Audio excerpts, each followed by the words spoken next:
Hi, my name is Jan van der Veen. I'm Head of Strategy and Managing Director for OHB Venture Capital. Hi, I'm Dylan Taylor, Chairman and CEO of Voyager Space Holdings. I'm Michael Maloney, founder of Satellite Design for Recovery. And I listen to the Cold Start Project. And I listen to the Cold Start Project. And I listen to the Cold Start Project. We asked the general public if putting humans on Mars is part of the assignment of NASA. Are you willing to give NASA more money? Do you know what they told us? 54% of the respondents. They said, if putting humans on Mars is part of NASA's assignment, you can double the NASA budget. We're back with another episode of the Cold Star Project. I'm here with Ms. Artemis Westenberg from the Netherlands. Thanks for being here. You're welcome.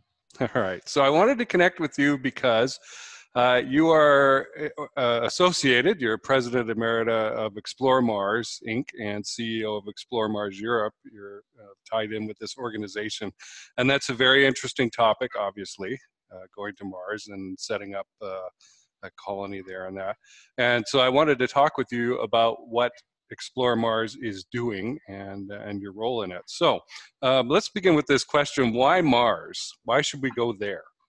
Well, because Mars is the nearest planet that we could actually live on.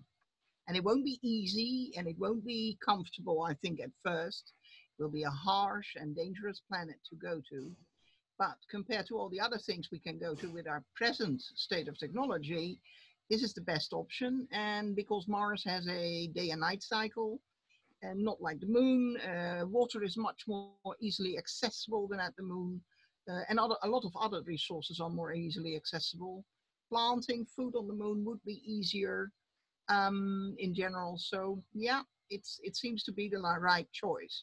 Of course, it does take 6 to 8 months to get there, barring someone suddenly inventing warp technology tomorrow. Mm-hmm. But so otherwise, it will take a while. All right. So the other big organization that I'm aware of is Dr. Robert Zubrin's Mars Society, which has the intention of going there as well. So I'm curious how you would differentiate your organization from Dr. Zubrin and his approach.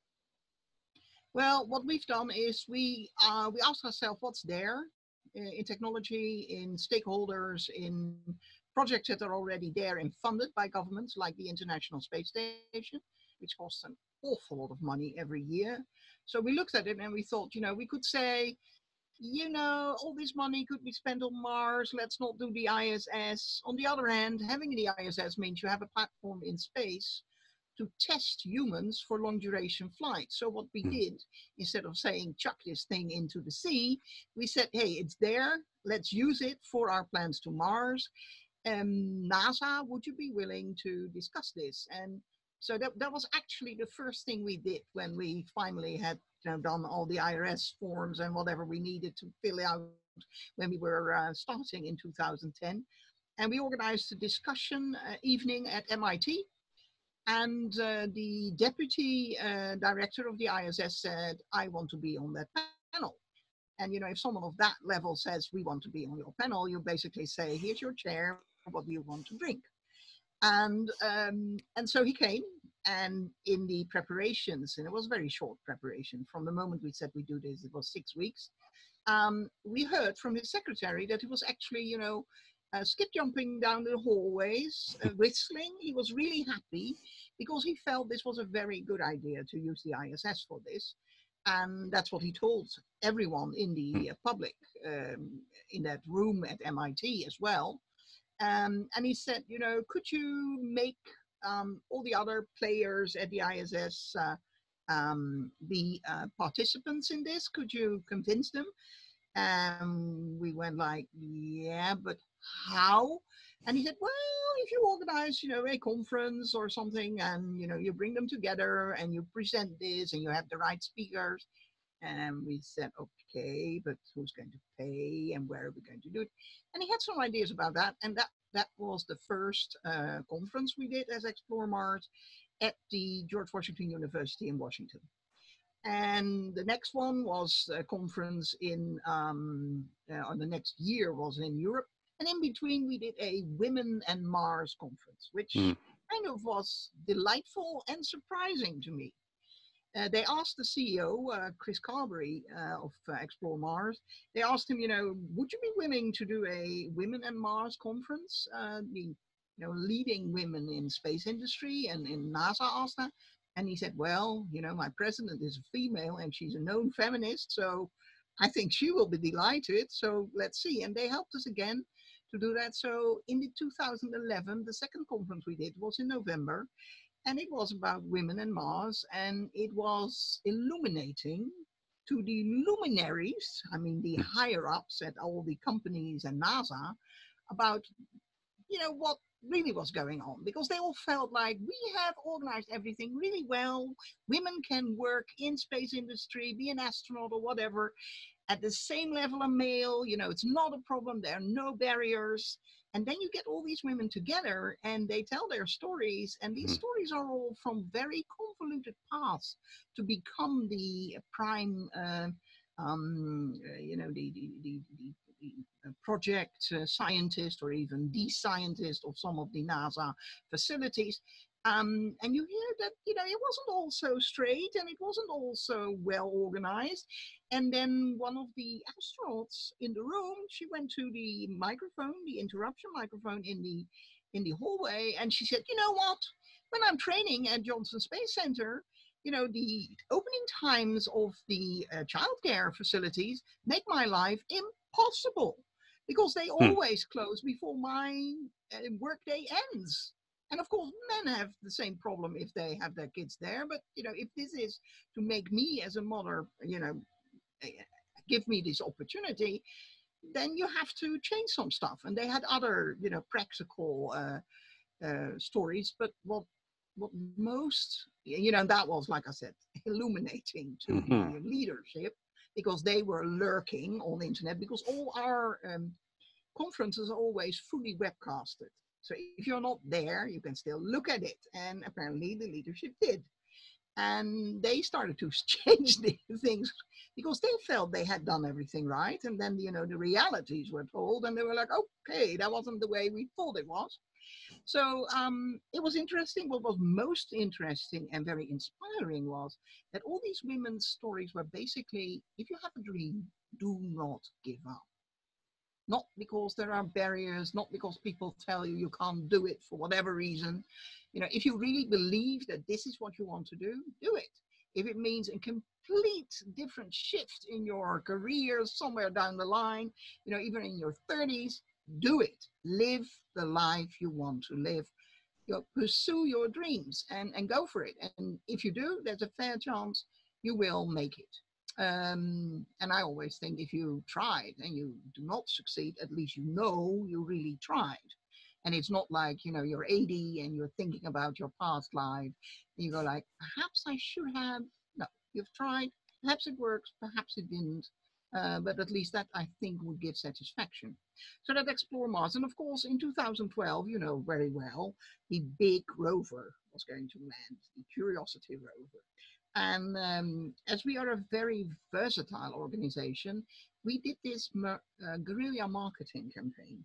We pitched it to NASA. NASA thought it was wonderful, and we did it, and we attracted a lot of hits on the internet.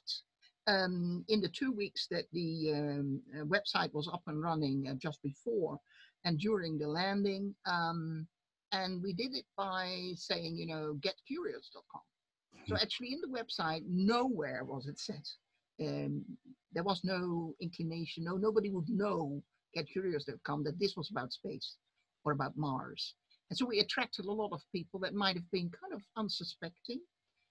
What was curious about the people we attracted, by the way, was that there was a very large group from London, where the Olympic Games were going on at the time. So either people were bored, fed up with just seeing sports or whatever was happening, but quite a number of people, logged in from there. It was a big success. NASA was very happy, and we were very overconfident after that, as it happens. So we asked, is there anything else we can do for you if we are so good at these things? And that actually, the questions and the discussion we had after that with the NASA leadership meant that the Humans to Mars Summit was born. Why did that be happening? Well, talking to all these stakeholders, I found that actually there is no Mars conference, not in the sense that all the people that are actually building the hardware, actually training the astronauts, actually testing the food or whatever, they don't have a common conference where everyone comes together. Of course, they meet each other. I mean, the doctors meet each other at a medical conference, and the food people meet each other at a food conference, where then, you know, food in space is a sidetrack. But having a conference completely dedicated to only getting humans to Mars, and what does it need, and how are we going to do it, and how far are we, didn't exist. So we invented it. And that became the platform for you know, all the stakeholders in America, but also elsewhere, to present their ideas and how far they are. And they're very proud every year to present, you know, what they've done in the last year and, you know, how it's going. So that's one thing. The other thing, of course, were the workshops. But that before that, there was this discussion we would have with Congress, with various officers. And you would talk about Mars, you would talk about space and human spaceflight, and often staffers or even, you know, Congress, you know, the representatives and even the senators would tell us, oh yeah, sure, we really love, I personally love, or we love space, and we love human spaceflight, but our voters don't care. And I asked, how do you know? And they said, we know. And I thought my mom would say, wrong answer. You don't simply know. You either ask or you research. It's not like, you know, you wake up in the morning and you know. So it was like, did you ask? And they said, no, we don't need to. We really know. Okay. So we went in, we did research, we looked into the matter, and we found out that the last time the general American public had been polled about this was in 1984. Wow. And this was 2012 when we had this discussion. So it was like, you know, that's almost a generation ago. I mean, how can you know? Also, why did we also ask this question is, you know, in 2011, of course, the last space shuttle went up. And if people don't care about human spaceflight, then they sure behave really strangely. I mean, you don't take the few days you have off every year to come and drive to somewhere in the vicinity of Kennedy Space Center, because it was so incredibly crowded that you can't say they went to Kennedy Space Center because it was completely overrun. I mean, I've been in a traffic jam after the launch on the 8th of July for, I think, 4 hours, and it was only like 7 miles that I had to go. So yeah, it's so people don't care. Also, people don't care. And then when this space shuttle is driven over the roads in Los Angeles, they stay in the burning sun for hours as if it's the Pope coming by. I mean, if you really don't care, that's not something you do. So we wondered, and we said, okay, what does it take to do a scientific national survey? Which of course was not our expertise, so we had to find partners to help us do the questions in such a way that it weren't, you know, leading questions. Also, we had to find out how much does it cost, you know, is there anyone willing to spend this money, because Explore Mars is a not-for-profit. So unless you are willing to pay us, it's not really going to happen, because all these projects aren't really, you know, $100 projects. And now, thankfully, we found out that having a national survey of a high level is not actually as expensive as I feared. It was about $20,000. When I went into this, I thought it probably will cost 100K, but it didn't, thankfully. And so we did this, we prepared all this. And so by February, start of February 2013, we were finally ready to set out our questionnaire.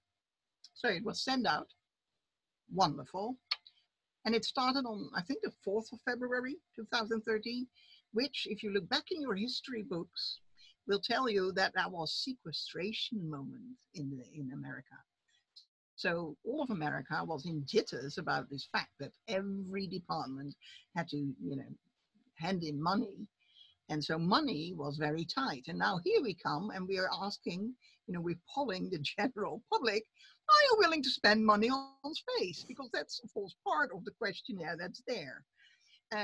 Now, we did something we believe is very smart. We told people, kind of told them, not completely told them, but we informed them how much the budget of NASA really is compared to the national total, trillions of dollars budget. And so what we did is the first question was, do you know the name of the rover that had landed on Mars last year, August?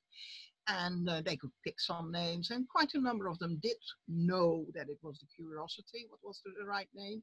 The next question then was, how much do you think in percentage is the NASA budget compared to the overall federal budget? And they were allowed to use a slider from 0 to 6%. And because if you let them, slide into and whatever, it would have been, I don't know, 10, 15%, because we knew that people had very exaggerated ideas of how much it was really spent on space. And so we said, slide away, and they did. And on average, it was a bit under 2.5% that they estimated. And then, of course, if you do a survey nowadays, you do it online. So the next window that you present to people then tells them it's less than 0.5%. I think it was 0.41%, something like that. So it was really much less than they thought. And then we started to ask questions. By doing this, we gave them this feeling that if we say we like space and you spend it on NASA, it will not cut into the education of my kids or grandkids. And it will not cut into, I don't know, the care of my parents or whatever they think, because this is so small an amount compared to the complete federal budget that they would feel free to answer them to their heart's delight, or not, of course, because some of them, of course, probably didn't like it. Now, what was nice is that within 36 hours, we had more than 1,100 people that had filled out the questionnaire. Funny was that it was 51% females and 49% males, because with a questionnaire like that, you do have the fear that it will be male biased, but it wasn't. And what was interesting, there were three things really interesting. One, 74% of the Americans said, sure, 20 years from now, Americans will be walking on Mars. Okay, we're confident, or very confident. That was their answer. Okay. Then they also, many other questions, they basically said, we don't want to go back to the moon, not really. We're not interested in the asteroid mission. That was still on the books in that time frame. And, basically they wanted to go to Mars. We asked them, why do you want to do that? Is that to show that America is the leader in space, or some other reasons? And that blew Congress away as well, because Congress was also want to say, my voters are not interested in science. But 67% of the Americans here tick the box. We want to go to Mars to learn more about Mars. Never mind about the, leadership in space or whatever. So with this, the great thing about a scientific survey is that you get this really big, 60-page report from which tells you exactly, where they live, what their education was, male, female, African American, Caucasian, and Japanese American, whatever they were. And we found that on average, that it was a very well spread survey. It was well spread all over the States of America. It was well spread out over, male, female, and all these educational levels or income levels. And so basically, you really could say this is the American answering you. And with this report, we went to NASA and we went to Congress. And we handed it over to every congressional office. And so a year later, the Charles Bolden, the then administrator of NASA, opened the Humans to Mars conference, the Humans to Mars summit, with a speech telling us we are going to put humans on Mars. And this was the first moment anyone in the world heard that this was the plan. And so we were like looking at him and thinking, whoa, this is not something that's okay, politically correct to say. Why is he saying this so publicly? And is this really a new policy? And yes, it was. So, so like I said, you said, what's the difference? Well, we try to go with our projects anywhere where we think we can make a difference. And we, if necessary, we are quite willing to reinvent ourselves over and over and over again. We don't feel that we need to do a project forever. We do a project, it runs well. We're a pretty small group of people. So if we want to do something else, it's kind of important that we hand this project over to someone else and do the next project. Otherwise, we won't be getting where we want to be getting, and we need to keep pushing the envelope. And part of this pushing the envelopes is the workshops we do. The workshops, invitation only, biggest experts from NASA, from academia, from industry, from JAXA, from European Space Agency, and whomever, from European space industry as well. And then we bring them together and we basically let them hammer out what a mission should look like, what it needs, what it really needs, not just what you wish for, like the warp drive, but what it really needs. What can we do with present technology? How far are we? Present technology that we have, can we push the envelope a bit there in a way that is realistic? Like I said, if you need to invent completely new technology, it might not happen. But if you take what is there and perhaps improve on it, that's possible. And so basically, step by step, year by year, we've been doing that. And then, of course, Trump was elected. Now, the night he was elected, I was in a bar in Austin. I'm not a drinker, but I definitely needed a stiff drink for a very simple reason. Standing there, I realized this man wants to go back to the moon.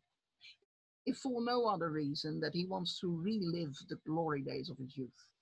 By now, we're a few years later, I now also realize that what drives him is to upstage other presidents, prove that he's better than, this or that president.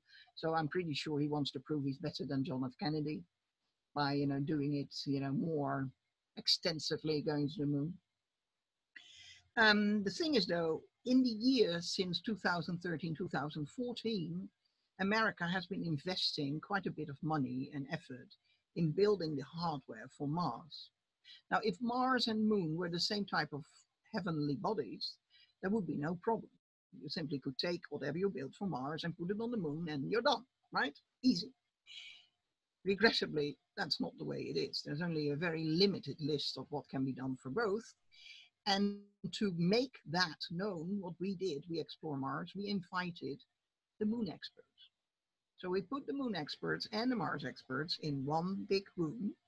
We later heard that that was never done in human history before, not the way we did it. And we told them, if we really need to go to the Moon and Mars both, please tell us what can be developed for, that would be handy for both of them. What can be, where can we spend money wisely? From the stuff we already built, what can be used for the Moon instead of, starting from scratch again? And they gave us a list. One of the lists, which something that I thought, yeah, I could have thought of that myself. Communications. The way we're going to do the communications would be the same on the Moon and on Mars. But landing is different on Mars than on the Moon because Mars has some atmosphere and Moon has not. How you live on the Moon or Mars because Mars has atmosphere, Moon has not. And even if Mars atmosphere doesn't really protect you from radiation, there is an ozone layer on Mars, there is none on the Moon, no atmosphere, and so on and so forth. I mean, these experts, I was one of the note takers, and I was supposed to, and I did take a list of actionable items, during those days in that workshop 2 years ago. And it was there was a list of stuff that we could do on both, but it was not as long as would have been, great financially speaking. Then of course there was a thing that the president wanted to do this. Yeah, great. And Vice President Pence, when we had an information meeting with him, not just us, Explore Mars, but others, about the Space Council, the first time we met him, he actually walked in with the Humans to Mars report under his arm. So the report we write every year about where do we stand, what needs to have the biggest attention right now, what do we recommend, apparently found his eye. Also, the NASA Authorization Act of 2017 mentions the Humans to Mars report and Explore Mars. So yes, there is quite a bit of influence. Now, of course, the thing is, as you know very well, the president, any president can say, I'm going to do this or that. And in the end, it is Congress that says there's money or there's no money. And now with this whole Artemis program, there's no money. There was no money given to him. Where they've co-opted your name. Yeah, kind of. And yeah, well, I was there before the Apollo program even, so my parents had given me that name in 1958, before NASA was born even. So yeah, in that way you're right, and they co-opted my name. Yeah, it's of course the idea of going to the moon, it's not a bad idea. I mean, if there was twice as much as a NASA budget, I would say go for both. Because I think there are good scientific reasons to go to the moon, do better research. Let's face it, I mean, all in all, these 6 crews, they were on the moon about 12 days, I think. If you really, put them end to end, all the hours they were there. So that's nothing, of course, and not if you want to do some scientific research. So in that sense, using the moon for these stuff of things, yes. Problem is though, the moon, for me, I always say it's like a desert island. You can live there, sure, but you have to bring everything with you, which makes it a expensive proposition, even if you look at it and think, oh, it's only a 3-day ride, and compared to 6 or 8 months, there's only, you need more oomph, because you need to do a lot more braking, or you will just slip by the moon and end up somewhere among the stars. So there are things that many of the general public have no idea that are more difficult about the moon than about Mars. But like I said, Mars is not easy. It will be harsh. It must be meticulously planned, and even then, stuff will happen. That's, for me, the big thing is that most of the general public think of Mars and the moon as something that gives light, and the moon is closer by. We've been there, so I think quite a number of people on this planet are cognizant about the fact that you can walk around on the moon, and we've done it before, and we could do it again. I think most of the public actually think that we could just go to the moon and it's no problem. They have no idea that we forgot how to build these Saturn V rockets, that we lost the blueprints. I mean, if you tell that to people, they always go like, ha, ha, ha, ha, ha. No, it's not a joke, it's truth. And so in that sense, the moon, they might know, yeah, you can walk there. I think most people will have some idea that the moon has no atmosphere, and because the moon is not a planet. I think many people will think of that way, even if that's not really a fact. Moons can have an atmosphere, but most people will know. And of course, the thing that Mars, which is really a tiny dot of light in the sky, even when it's really close by, every 26 months, it's the idea that it's really a place you can go to. Of course, the rovers help immensely, even more so than the landers of NASA. I mean, the fact that they are literally driving around makes Mars that much more real. It makes it a place instead of just a light in the sky. So yeah, it's and now Congress seems to be going well, financially speaking, and support with the Mars program. And because I don't want the Mars missions to be an all-American party, like the moon landings were, I, as a European, have chosen to step down as president in America. Have given over my job, by the way, to another woman. That was not a happenstance. I have chosen a woman as a president in Europe and have become the CEO.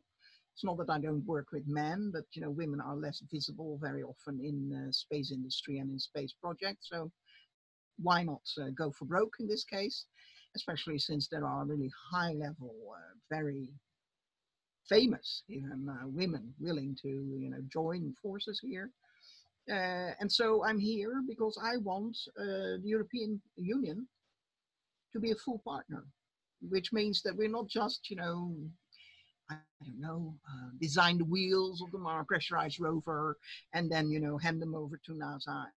What I want us to be the complete owner of some of the hardware that we need. My option would be a fast communication satellite, GPS satellites. Funny thing is, I've been asking and talking about GPS satellites for the last 9 years. And a few weeks ago, the leading CubeSat builder and launcher in Europe, a director of that company that I know very well, told me over New Year's drinks that he actually has proposed to the Dutch government to fund a group of GPS satellites for Mars, because he thinks it's time and it's financially viable, and why not do it? Okay, great. Next to that, we could use faster communications, more broadband communications with Mars, not just for humans, but especially for humans. Also, robots would be more happy with faster bandwidth, faster communications. So that's something we're actually pretty good at, satellites. No idea whether any of the viewers of this podcast know, but Europe has been building really big satellites to measure basically anything on Earth, weather, gases in the atmosphere, how much moisture there is in the soil. And these satellites were built with my tax dollars or tax euros, and they're actually for free, all the data. So it doesn't matter whether you're an American, an Australian, a European, or I don't care what you are. You can use the data streams and then build your own apps or your own whatever you need with it. And so we've been helping companies to keep track of their shipping, their containers, their farmers to measure exactly how much moisture there is in the different corners of their fields. So in that sense, my tax euros have given something. And like I said, we're quite good at building these satellites. So why not build a really good satellite for Mars and free NASA money up to do something else? Well, that seems pretty neat. I like it. I had not thought of GPS for Mars before. Oh, so yeah, it was and sending some constellations there. How important do you think private industry is going to be in settling Mars? Well, the thing is, governments are fickle. And I'm not saying anything new or anything. I'm not trying to be abrasive to any government. It's just the way it is. And so the people in power today might be voted out of office 4 years from now, 6 years. It depends a bit on your political system and whether we're talking a president or a parliamentarian. And then they might pursue other objects, other dreams, other purposes, which means that a long-term project like putting humans on Mars or even any space project, I mean, I think very few can be done within 4 years, we always run the risk that they are then suddenly scrapped or get less money, so they can't do the real thing they were supposed to do because they have to economize on so many different aspects of it. And now private industry doing their own thing kind of challenges government. okay, if you're not doing it, I'm doing it. Are you sure you want to give it completely to me? Because that also has consequences on who will be in charge on Mars or the moon. And so in that sense, having a multi-pronged approach, having more variables in the basket, I think is a very good idea. Also, right now, we in Europe have no human-rated rockets. We not intend to build them, by the way. We don't have them. So either we rent them from the Russians, I don't know, we rent them from the Chinese. That's actually an option in Europe. We do work together with the Chinese more so than the Americans. So that will be an option. Or we rent them from the Americans. Oh wait, at the moment the Americans don't have them anymore. We used to, rent a ride or whatever we did. We poached a ride. I'm not sure how they did that with the space shuttles. And now we don't. Now all of us would be better served if there was more opportunities. So if we have an SLS and we have a Long March rocket and a Soyuz and a Falcon Heavy, then we actually have choices. And we can say this piece of hardware goes on the SLS and this piece of hardware goes on the Soyuz. And so you spread the risk, you spread the burden. And I think, like the ISS, you might also be propagating international cooperation. And in the end, it would be so great if we could work together and not just see each other as, competitors and, I don't know, enemies. In the end, we're all human beings. The color of our skin or where we were born is rather immaterial. If we go to Mars, I hope it will be completely immaterial, whether I'm male, female, my sexual orientation, my, whatever, the place where I was born. I hope it will be a new society. Because if anyone is interested why I want us to go to Mars, it's not about conquering a piece of land. I don't care about that at all. For me, it's about building a new community. And a community that I hope will be equal.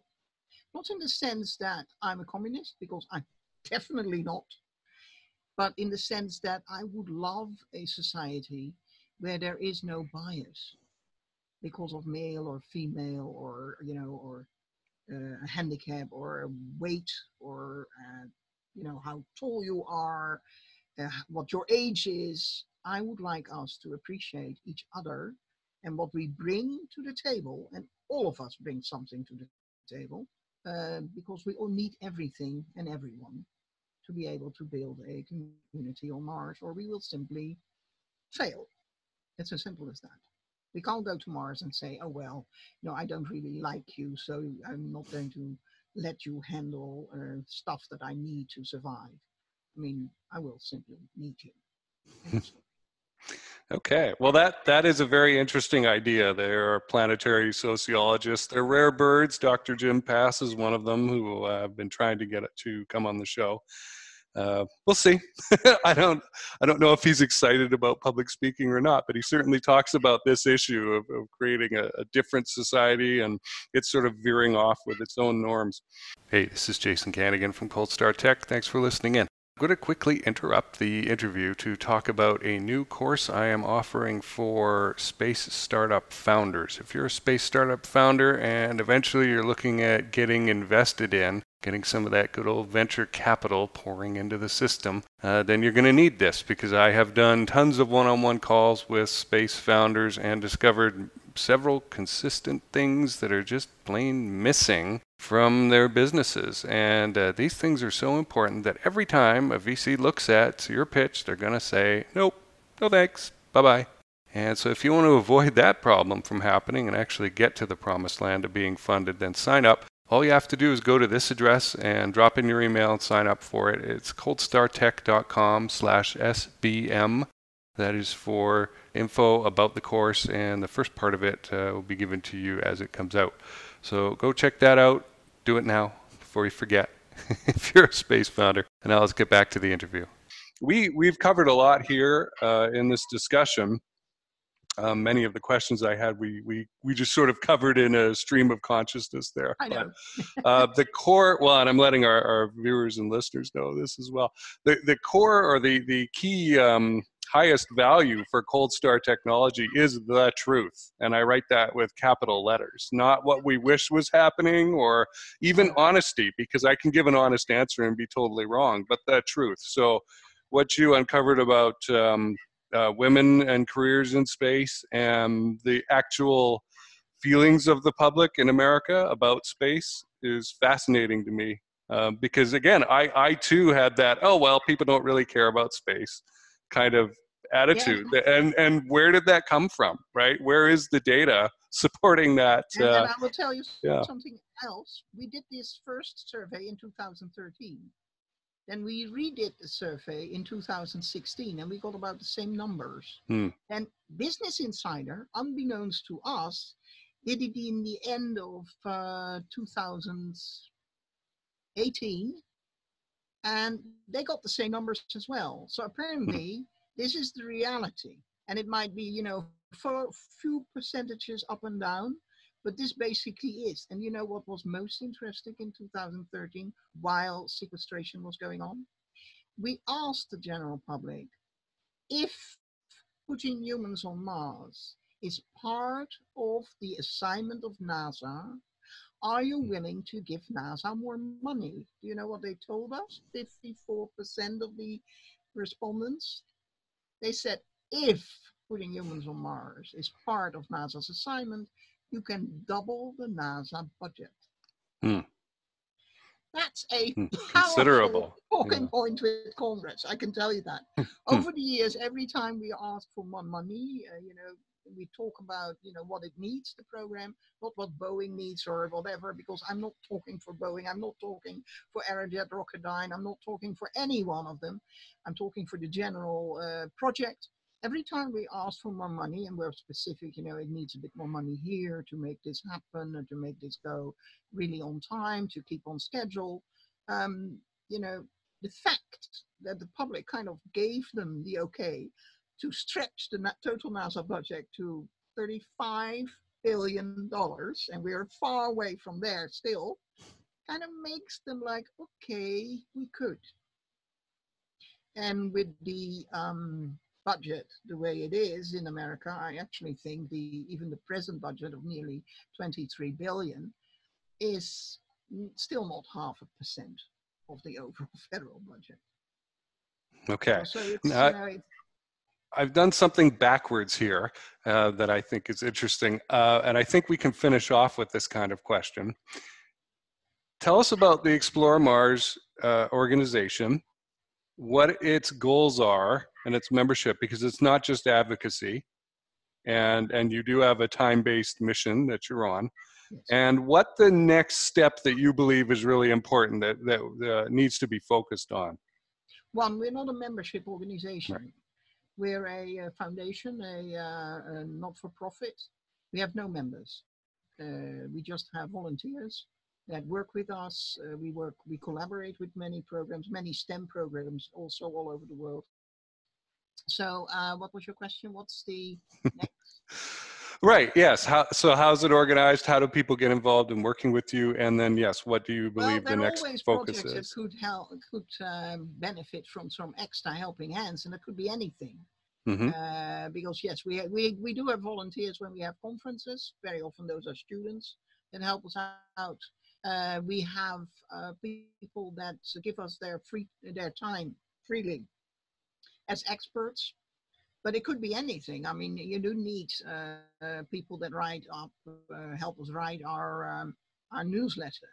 You know, to name something quite, you know, many people can write little blurbs. That would help us with our blurbs on our social media or on our website, because in the end, the more people that know about it, the higher the likelihood that it will actually come to pass. And although I do believe it comes to pass, because at the moment we're actually looking at the 233 timeline and the 235 timeline, and In 2015, I told the world we were going to land on Mars on the 6th of October, 2033.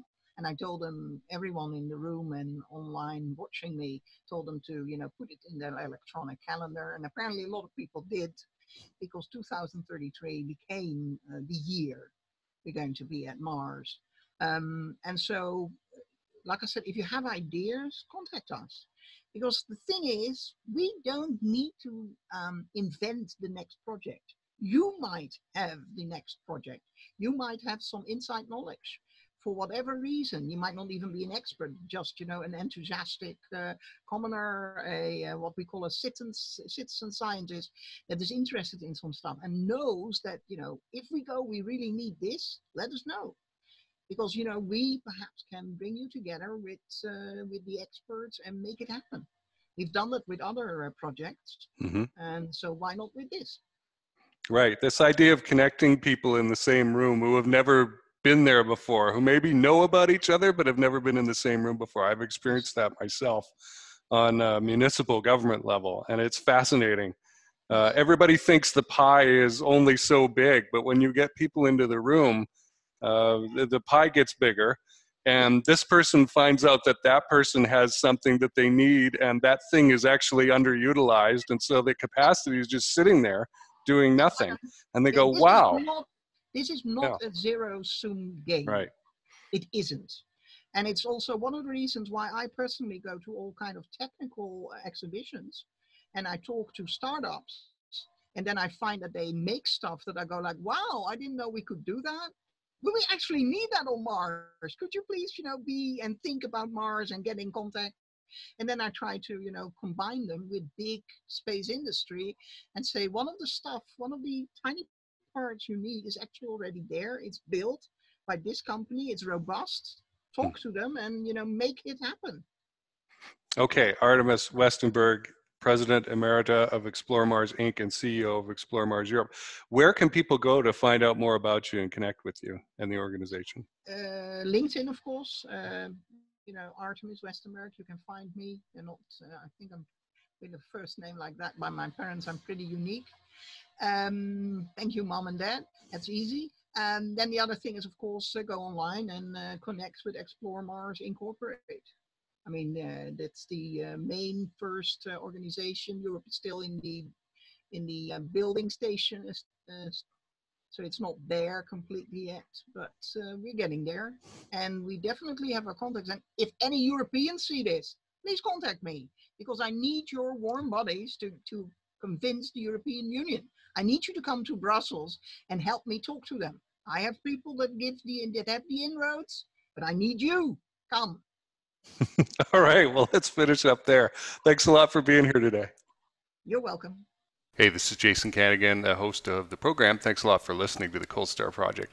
If you want me to send you new episodes of the Cold Star Project so that you don't have to go hunting around for them or watching YouTube or anything like that, go to this page, coldstartech.com/MSB. That's short for Make Space Boring, which is what we're all about. And drop in your email address there, and I will be able to do that for you. Make Space Boring is another little show that I run. It's a shorter format, quick interviews, and news of the day, and sometimes an update of who I'm meeting and what I'm learning in the space field. It's on the same Cold Star Tech channel. Speaking of which, on the YouTube channel, I can do something I cannot do on the audio-only version, which is add playlists. And so there may be topic area playlists on the YouTube channel that you would be interested in digging into and going down the rabbit hole and learning more about. For example, space law and policy, space situational awareness, lunar mining and construction and fun stuff like that. So go check that out. That is at coldstartech.com/play. That's the short link to get there.